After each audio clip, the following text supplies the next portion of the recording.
Hello friends, this is Mohammad Shavid and welcome back to my YouTube channel LS eco study world. तो आज हम discuss करेंगे अपने next topic उत्पत्ति के नियमों को, यानी कि लॉ ऑफ प्रोडक्शन। तो आज का हमारा टॉपिक है उत्पत्ति के नियम।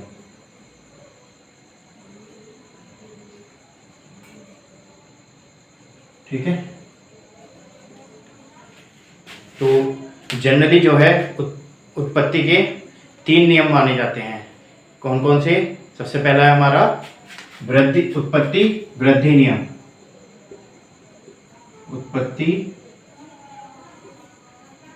वृद्धि नियम, ठीक है। दूसरा है हमारा उत्पत्ति समता नियम, और तीसरा है हमारा उत्पत्ति ह्रास नियम। ठीक है, तो हमारे उत्पत्ति के कितने नियम होते हैं? 3 नियम होते हैं। लेकिन जो आधुनिक अर्थशास्त्री हैं, यानी कि जो मॉडर्न इकोनॉमिस्ट हैं, वह केवल उत्पत्ति के एक ही नियम को मान्यता देते हैं, वह है उत्पत्ति ह्रास नियम। ठीक है, लेकिन हमें अपने सिलेबस में इन तीनों को ही कवर करना है, तो हम इन तीनों के बारे में डिस्कस करेंगे।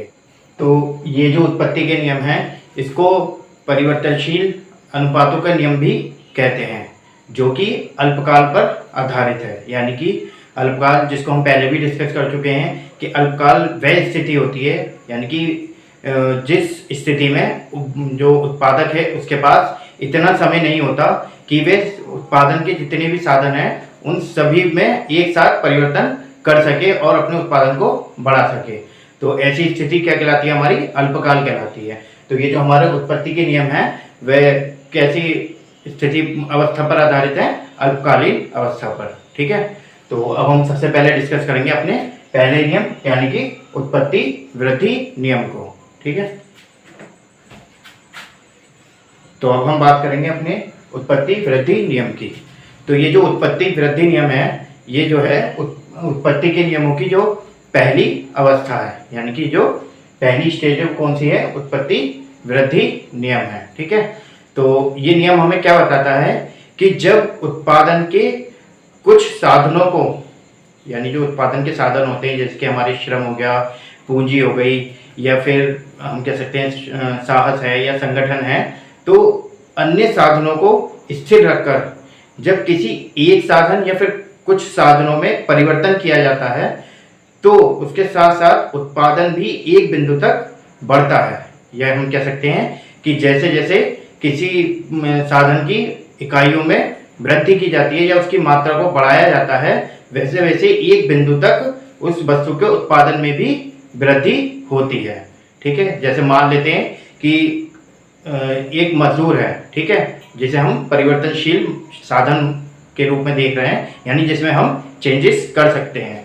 तो एक मजदूर है जिससे कि 5 वस्तुओं का उत्पादन होता है। ठीक है, अब चूंकि मजदूर जो है, यानी कि श्रम जो है, वो हमने परिवर्तनशील साधन माना है, तो अब जब हम उस एक मजदूर को बढ़ा करके 2 मजदूर कर देते हैं, तो जो उत्पादन है, जो पहले 5 वस्तु का हो रहा था, वो अब कितना हो जाता है?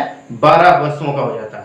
ठीक है, तो और ऐसे ही जब हम इस मजदूरों की संख्या को 2 से बढ़ा करके 3 कर देते हैं, तो वह जो उत्पादित वस्तुएं 12 थी, वे बढ़ करके कितनी हो जाती हैं? 20 वस्तुएं हो जाती हैं। ठीक है, यानी कि 20 वस्तुओं का उत्पादन होता है। तो अब हम यहाँ देख रहे हैं कि जो साधनों में जो परिवर्तन हो रहा है, या साधनों में जो जितने अनुपात में वृद्धि हो रही है, तो जो उत्पादन में जो वृद्धि हो रही है, वह जो अनुपात है वह साधनों में होने वाली वृद्धि के अनुपात से ज्यादा है। ठीक है, यानी कि जो हम परिवर्तनशील जो साधन है उनमें जितनी वृद्धि हो रही है, उससे ज्यादा अनुपात में उत्पादन में एक बिंदु तक वृद्धि होती है। तो ये नियम हमारा क्या कहलाता है? हमारा उत्पत्ति वृद्धि नियम कहलाता है। ठीक है, तो इसे हम एक टेबल और ग्राफ के माध्यम से समझेंगे। तो बनाते ही टेबल इसकी, तो हम उत्पत्ति वृद्धि नियम की टेबल और ग्राफ को देखेंगे। ठीक है, तो सबसे पहले हम टेबल बना लेते हैं एक।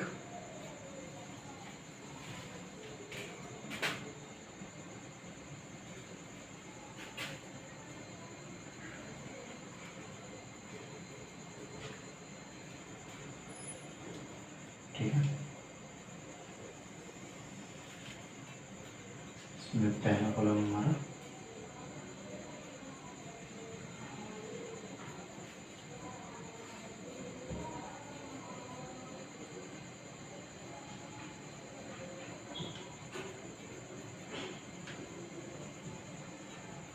ठीक है। तो सबसे पहला हमारा है कॉलम मजदूरों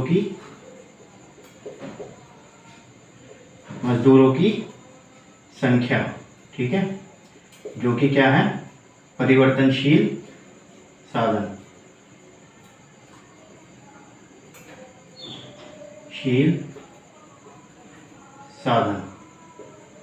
ठीक है। यह हमारा आएगा कुल उत्पादन, जिसे हम टोटल प्रोडक्शन, ठीक है, या फिर टीपी भी कहते हैं।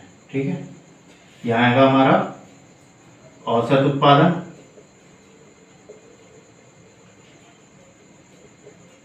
यानी कि एवरेज प्रोडक्शन, जिसे हम एपी भी कहते हैं। ठीक है, और लास्ट कॉलम हमारा सीमांत उत्पादन,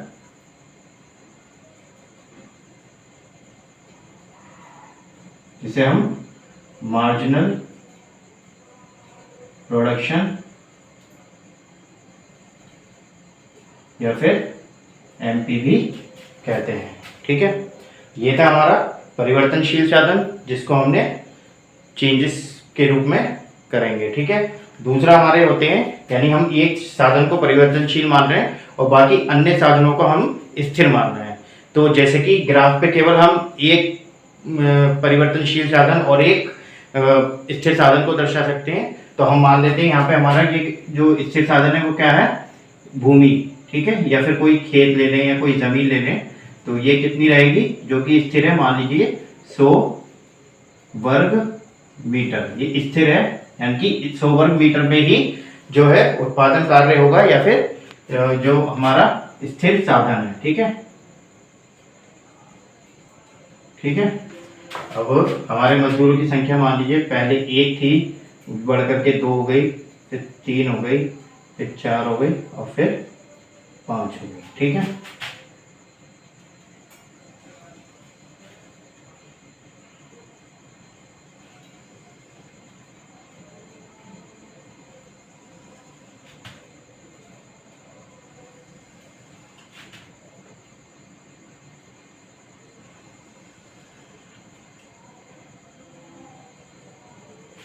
तो जब हमारे मजदूरों की संख्या 1 थी तो उस समय हमारा जो है सीमांत उत्पादन कितना हो रहा था, हमारा 5, यानी कि 5। ठीक है, तो उस समय हमारा टोटल उत्पादन कितना होगा, वो भी 5 होगा।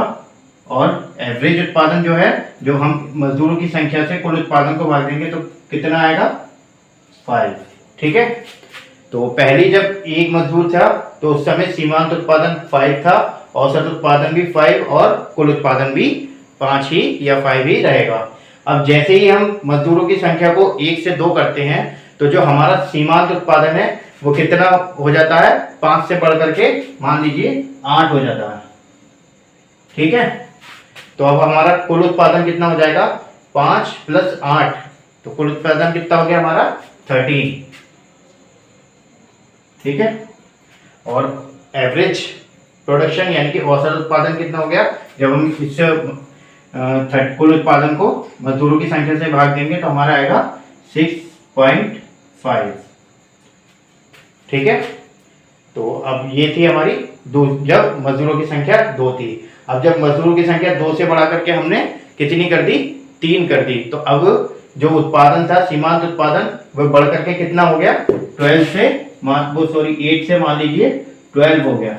ठीक है, तो अब कुल उत्पादन कितना हो जाएगा, जैसे हमने 5 में 8 जोड़ा था तो ये 13 आया था, ऐसे ही 13 में 12 जोड़ेंगे तो कुल उत्पादन हमारा हो जाएगा 25। ठीक है, और फिर इसको हम इससे भाग देंगे तो हमारा कितना आएगा 8.33। ठीक है,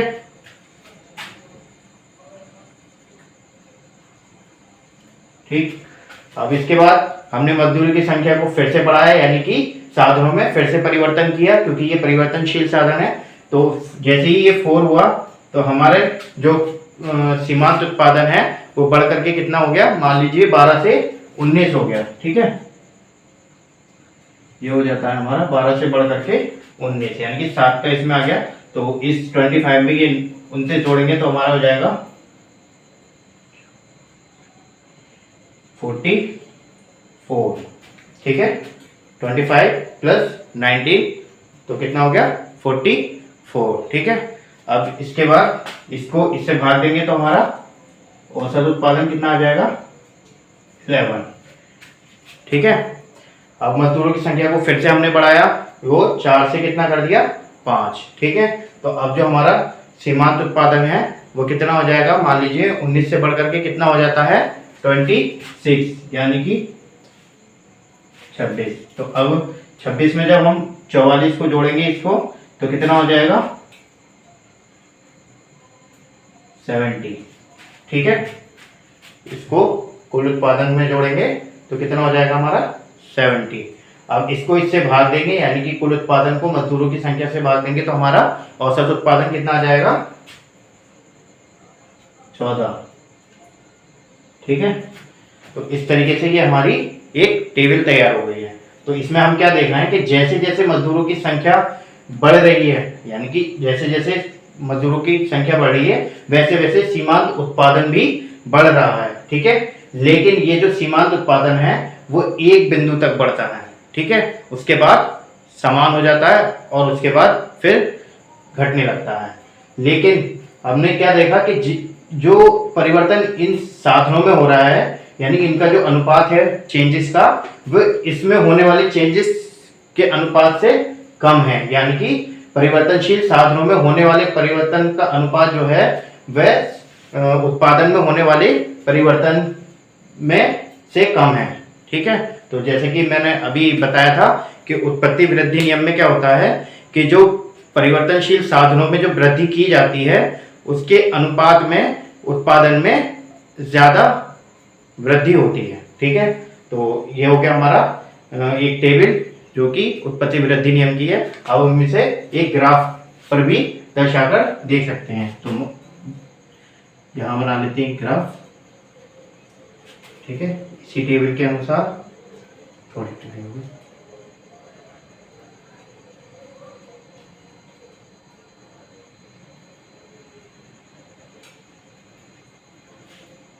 ठीक है, ये हमारा को अक्ष हो गया x। ठीक है, ये हमारा हो गया o y। तो जिसका हाईएस्ट पॉइंट कितना है हमारा टीपी का 70, तो हम इसको 7 बराबर भागों में बांट लेंगे। 2 3 4 5 6 और 7। ठीक है, और इसका हमारा 5 है वो मजदूर की संख्या जो कि हमारे परिवर्तनशील साधन है। तो ये 5 में कर देंगे, 2 3 4 और 5। ठीक है, 1 2 3 4 और 5। ये क्या है हमारा मजदूरों की संख्या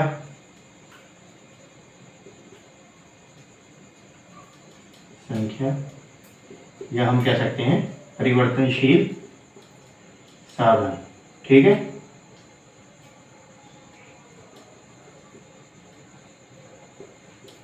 साधन। ठीक है, और यहाँ हमारे क्या क्या होगा, टीपी, एपी एंड एमपी, यानी कि टोटल प्रोडक्शन, एवरेज प्रोडक्शन और एमपी यानी कि मार्जिनल प्रोडक्शन। इन तीनों को ही हम इस ग्राफ पर दर्शाएंगे।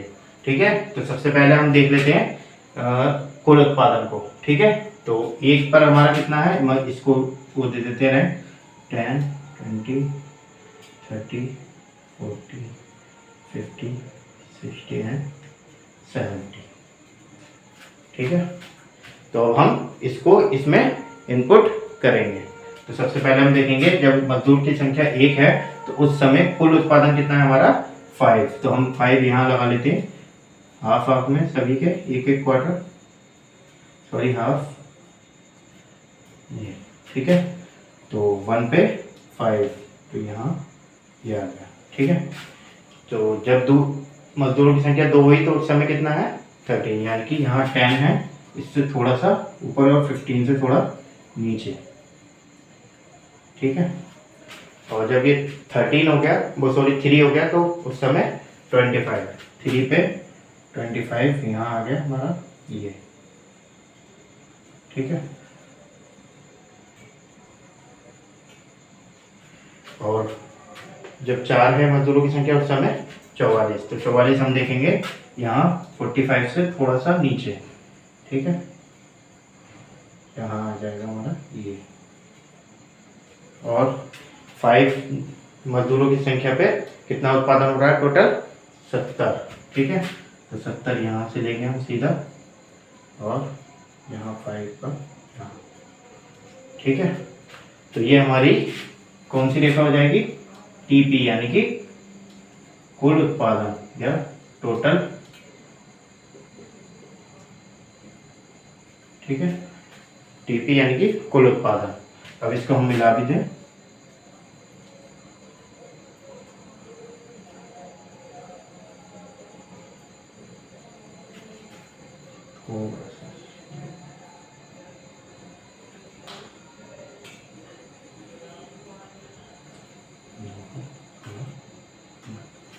ठीक है।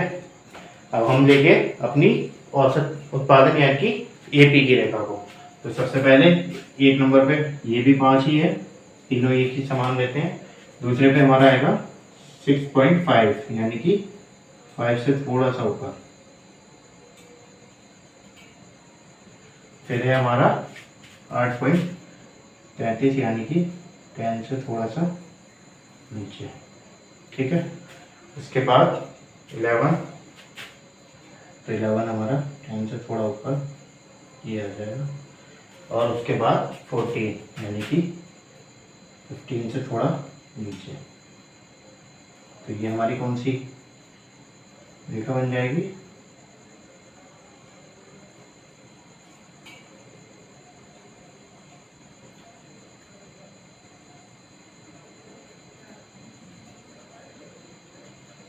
तो ये हमारी बन गई एपी, यानी कि औसत उत्पादन। ठीक है, अब हमारी लास्ट बचती है सीमांत उत्पादन यानी कि एमपी की रेखा। तो इसको भी दर्शा लेते हैं। पहले हमारी 5 पर ही रहेगी, दूसरी हमारी है 8 पर। ठीक है, तो दूसरी 8 पर यानी इससे हल्का सा ऊपर। ठीक है, और तीसरे पर है हमारा 12, यानी कि इससे 10 से ऊपर, यानी कि यहाँ। ठीक है, फिर है हमारा 19, यानी कि 20 से थोड़ा नीचे ये। और फिर है हमारा 26, यानी कि 25 से थोड़ा सा ऊपर। तो ये हमारी कौन सी रेखा बन गई, एमपी, यानी कि सीमांत उत्पादन की। ठीक है,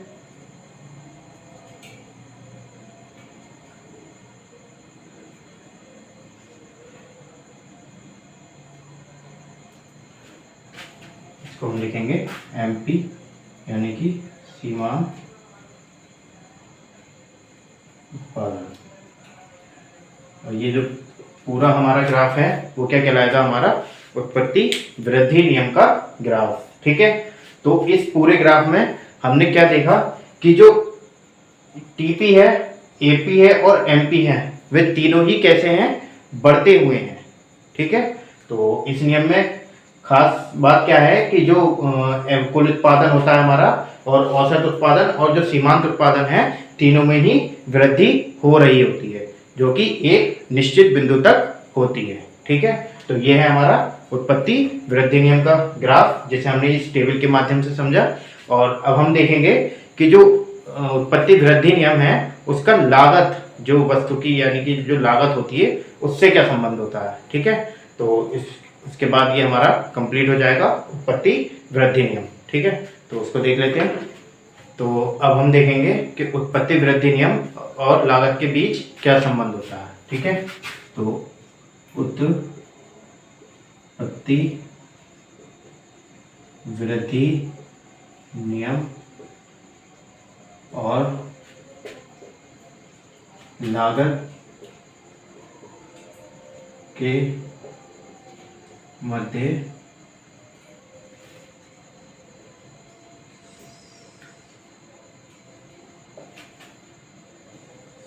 संबंध।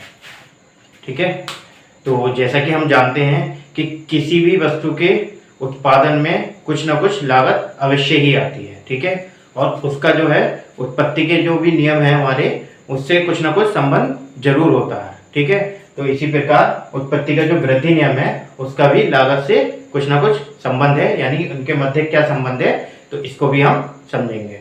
तो सबसे पहला जो है जो इनके मध्य संबंध पाया जाता है वो क्या है कि जब हम इस नियम के विश्लेषण करते हैं, यानी कि जब इस नियम को हम देखते हैं किसी भी वस्तु के उत्पादन और साधनों के मध्य और उसकी लागत के मध्य, तो हम क्या देखते हैं कि जो जैसे जैसे किसी साधनों में वृद्धि की जाती है, यानी जो परिवर्तनशील साधन है उनमें जैसे जैसे वृद्धि की जाती है वैसे वैसे क्या होता है, उस वस्तु की लागत में कमी आती है। ठीक है, तो यानी कि एक निश्चित बिंदु तक क्या होता है कि जैसे जैसे हम परिवर्तनशील जो हमारे साधन है, जो मैंने अभी बताया, जैसे कि मान लीजिए श्रम है, पूंजी है, संगठन है या फिर हमारा साहस है, तो उनमें जैसे जैसे वृद्धि की जाती है तो वैसे वैसे उस वस्तु की लागत में कमी आती जाती है, लेकिन एक निश्चित बिंदु तक। ठीक है, तो ये हमारा इसीलिए इस नियम को, यानी कि जो हमारा ये उत्पत्ति वृद्धि नियम है, इसको क्या कहते हैं, घटती हुई लागतों का नियम। ठीक है, यानी कि इसे हम कहते हैं ह्रासमान लागत नियम। ठीक है, पहले हमारे जो संबंध है क्या हुआ हमारा इसका, घटती हुई या ह्रासमान लागत का नियम। ठीक है, और दूसरी हमारी क्या है इसमें इनके मध्य संबंध, तो दूसरा ये होता है कि जो ये नियम है उत्पत्ति वृद्धि नियम, इसमें सीमांत लागत और जो औसत लागत है ये दोनों ही घटती हुई होती हैं। यानी कि जो अभी हमने देखे थे, जैसे कि कुल उत्पादन होता है, औसत उत्पादन होता है और ऐसे ही सीमांत उत्पादन होता है, तो वो तीनों बढ़ रहे थे। लेकिन इसके लागत से जो संबंध है वह क्या संबंध है कि जो औसत लागत होती है किसी भी वस्तु की या उत्पादित वस्तु की, और जो सीमांत लागत होती है वो दोनों ही क्या होती हैं, घटती हुई होती है, यानी कि कम होती हैं। ठीक है, लेकिन जो तुलनात्मक रूप से देखा जाए तो जो सीमांत लागत है वस्तु की वो ज्यादा तेजी से गिरती है, यानी कि जो औसत लागत है वह ऊपर रहती है और जो हमारी सीमांत लागत है वह नीचे गिरती हुई होती है। इसे ऐसे समझ सकते हैं, जैसे मान लीजिए ये एक हमारा ग्राफ है। ठीक है, तो मान लीजिए कि अगर ये कोई एसी का, यानी कि जिसे हम कहेंगे एवरेज कॉस्ट, ठीक है, तो ये एसी की रेखा है, तो एमसी जो होगी वो हमारी थोड़ी उससे नीचे यानी कि गिरती हुई है, ये दोनों ही गिरती हुई, लेकिन तुलनात्मक रूप से देखा जाए तो एमसी ज्यादा गिरती हुई है या एमसी ज्यादा नीचे है। तो ये हमारे उत्पत्ति वृद्धि नियम और लागत के मध्य संबंध है। ठीक है, तो इसको मान लीजिए कि लेबर है हमारी। ठीक है, तो ये जो हमारा एवरेज कॉस्ट है किसी भी वस्तु की और जो मार्जिनल कॉस्ट है, तो उसमें क्या है कि जो मार्जिनल कॉस्ट है वो ज्यादा तेजी से गिरती हुई होती है। किस नियम में? उत्पत्ति वृद्धि नियम में। तो इस तरह ये हमारा उत्पत्ति जो वृद्धि नियम है, उत्पत्ति के जो उत्पत्ति के नियमों की प्रथम अवस्था है वह कंप्लीट हो जाती है। ठीक है, तो आगे हम डिस्कस करेंगे अपनी दूसरी अवस्था यानी कि उत्पत्ति का समता नियम को। ठीक है, तब तक के लिए थैंक यू, मिलते हैं नेक्स्ट वीडियो में।